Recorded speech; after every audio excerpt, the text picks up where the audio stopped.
So Lyft is a bank and mechanic shop now? Hey everyone, this is Kevin the Apptrepreneur, and both Uber and Lyft always are trying to find a perfect way to retain drivers. Not by actually giving them more money. No. That's a pretty unlikely thing. But what perks can Uber or Lyft actually offer drivers to keep them driving for their platform and to keep them driving, period? Because they want them to keep driving, and particularly if the perks could be related to how many rides they took, that's always the angle they're trying to go for. You know, how can we keep the drivers busy, happy, but not raise any money? Well, Lyft figured it out. Bank car repairs. It almost seems like an April Fool's Day joke. I know it is April Fool's, but I'm keeping my channel April Fool's news free, and yet here it is. But you want to know how you can tell this is not April Fool's joke? Because this news came out on March 27th. I actually waited a few days before commenting on this, and now we're going to talk about it. So Lyft continues to look for new ways to lure drivers to its platform.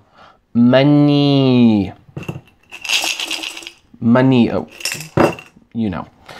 The ride-sharing company said Tuesday it will open its own repair shops nationwide, offering deep discounts on things like flat tire fixes, brake work, and oil changes, and provide free bank accounts in a bid to attract and retain drivers. Lyft announced the perks before its initial public offering, which is expected to come as early as Friday. The San Francisco-based tech company, which lost $911 million in 2018, must convince investors it can turn a profit. Opening auto service centers and offering bank accounts are added costs for Lyft, which will sacrifice its profit margin for the centers to give drivers better deals, according to the Chief Operating Officer, John McNeil. Yeah, that's a great pitch for investors. Like, we're going to do this thing nice for the drivers, but we're going to lose more money doing it. You know, again, you could just raise the rates, charge the customer more money than you're not paying for, but whatever. What do I know? Lyft's first repair shop opened Tuesday in San Francisco.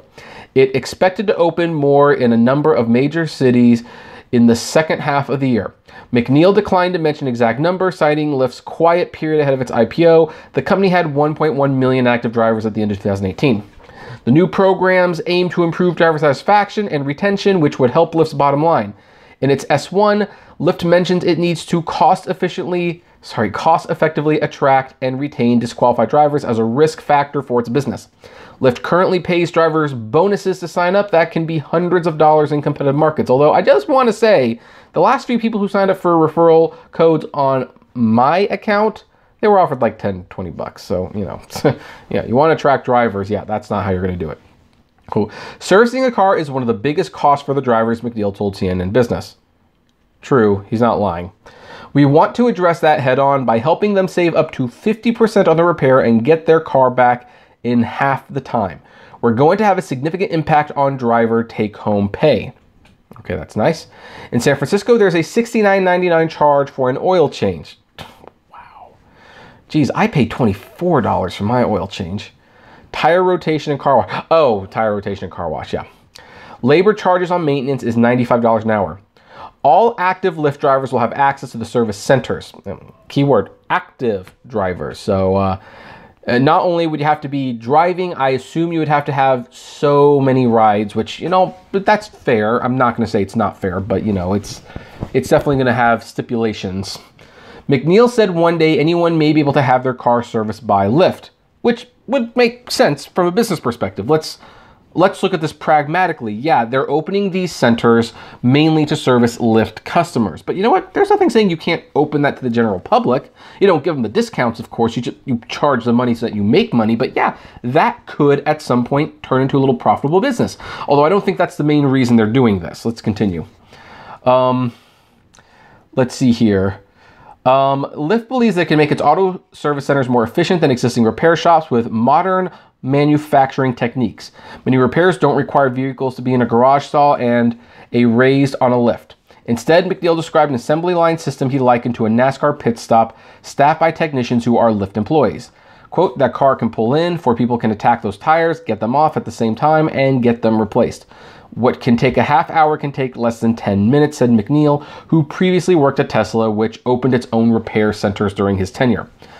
Oh, okay. Anyway, talk some more about... Anyway, let's move to the bank. Well, actually, before we move to the bank, let's talk about the repair shops for a while. Because one of my regular viewers, JJ the karaoke driver, was on my channel and basically said she didn't want to do these centers because she was concerned that what they were really building the centers for was for the driverless cars. That you needed some clientele to justify building them. The Lyft drivers were going to be the first ones. You might put in a couple public people, but ultimately they were using the drivers as an excuse to lay the foundation work for centers that would exclusively work on autonomous vehicles that Lyft would be using for their service. It's not the worst idea I've heard, although I'll also say that's kind of a risky move, but it makes sense. I mean, I think they're doing it because this way, the drivers do save money doing this, by the way, but they don't have to pay the drivers more, and any savings the driver has, Lyft can write off as a business expense. So I think that's the main reason they're doing it, but she believes that, and it's not the worst idea I've heard. It seems like everything Lyft and Uber does is in relation to the self-driving cars that may or may not get here one day. Now let's talk about the bank. The bank account Lyft offers drivers will come from a partnership with Stride Bank, an Oklahoma bank that changed its name from Central National Bank of Enid in February. The account will come with a debit card and cash back on certain purchases, such as gas. Driver earnings will be available immediately. The account will remain open even if a driver stops driving for Lyft. McNeil said that Lyft was motivated by drivers who raised concerns about high bank fees. Okay. Lyft also must compete with its larger rival Uber for drivers. Uber offers its own perks, including discounts on phone bills and car maintenance costs. They also have that Uber card, which we'll be talking about that in the Apple card in an upcoming video. At least I should be. Additionally, Lyft plans for a car repair service in which Lyft technicians would drive with their tools to the vehicle needing service. It's not a bad idea, actually. The company continues to juggle how to keep drivers happy with becoming a profitable company. It's currently challenging rules in New York City that would guarantee drivers a minimum wage. Well, I think they dropped that, if I recall. But that's been unpopular as drivers who say they deserve more. Yeah. So, anyway, I don't know how the bank thing is going to work out. I mean, one thing well, here's how it works out with Lyft. If they create a bank account, some people would have access to their money right away. Well, obviously they'd have access to the money right away. It'd be on like a Lyft debit card. But they're probably not going to spend all their earnings in one swipe. So people might actually start being convinced to use the Lyft bank because, hey, they drive a little bit, money shows up right into their bank account. They might not spend it right away, but it's nice to know that it's there. And Lyft would be making interest on the money that sits there. That's how banks make their money, the interest. Now, it does enter some gray areas where it's like, well, what happens if there's like a contested ride? Does Lyft get to take money out of your bank account for no reason because that fare has been adjusted? So there are still some questions that I am not 100% sure were answered here. There are questions that need to be asked at some point. But in the meantime, this is not the worst idea I've heard from Lyft on either end. Whatever their intentions are in making the self-service centers and the bank, I think there is money to be made there. So they will open the service centers, which would be service centers for their autonomous vehicles one day, potentially. But in the meantime, they will service their Lyft drivers, which keeps them happy, which means if they drive a certain amount of rides for Lyft, they get discounts on the repair center, so they are more likely to drive for that company since they will get those discounts. And then at some point, those centers can be opened up to everyone else, and they could pay, and it becomes like Pep Boys and AutoZone and stuff like that. And you have a bank where it's like the driver's money just sits in the bank account, they collect interest, and then the bank could also be opened by anyone, really, at some point. So, you know, that makes sense that Lyft can open it up a little bit more. Their business model, that is. So this might be ultimately very, very good for Lyft because Lyft really needs other things other than their rideshare product. Their rideshare product does not make them money. But of course, this also means that if these things become successful, if they make money, Lyft will be less likely to ever raise the rates for the drivers, although I don't think they're interested in doing that anyway. Neither of the companies are. But anyway, we're going to leave it there. I'm going to make another video that will also be April Fool's free.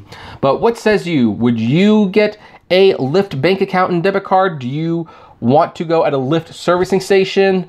I would love to know. So comment below, like, favorite, share, subscribe. If you enjoy my videos, consider becoming a Patreon member. It's totally optional, but even those $1 a month goes a long way, helping the channel run smoothly. Also, you get access to my exclusive Patreon's exclusive blog. Don't forget to check out the Apptrepreneur Vlogs channel, which is another channel, and the Apptrepreneur Hangouts. And as always, flame responsibly. Have a good one.